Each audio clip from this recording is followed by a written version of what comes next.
Bumuo na ang PNP o ang Philippine National Police ng Special Task Force para imbestigahan ang pagpatay sa advertising executive na si Cristel Davantes.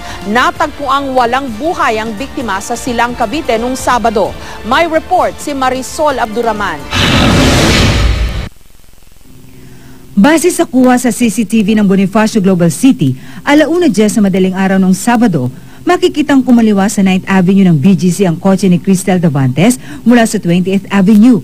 Ayon sa mga investigador, galing sa open parking ang sasakyan ng biktima. She was alone. We checked yung parking ticket kasi may parking area yon. She left the area at about 1:07 in the morning. Sa mga pahayag ng mga huling nakasama raw ni Davantes, nag-inuman daw sila sa isang bar sa Bonifacio Global City.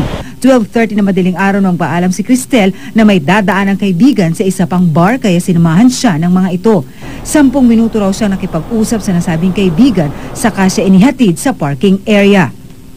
He was able to text her sister na she was on the way home. Hanggang ngayon, wala pa rin maitulong salarin sa krimen. Kaya naman hindi pa rin mapawi ang pagdadalamhati sa burol ni Davantes. Nagugulumihan pa rin ang kanyang pamilya sa sinapit ng dalaga. Sa susunod na taon ay ikakasal na raw sana ang biktima. Nagtatabaho lang naman siya Wala namang ka-ideya kung may problemang seryoso o ano.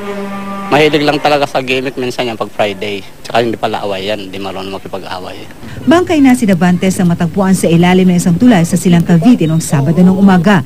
May busel ang kanyang bibig, nakatali ang kamay at may saksak sa kanang bahagi ng lieg. Pati ang kanyang kotse tinangay rin. Ngayon, patuloy ang pagbuhos ng suporta sa naiwan niyang pamilya.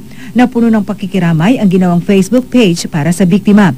May mga gumamit din ng #JusticeForKiss sa Twitter. Lahat sila nananawagan ng hustisya para sa biktima at umaasang ang mga karumal-dumal na krimeng tulad nito ay hindi na mauulit pa. Marisol Abduraman, GMA News.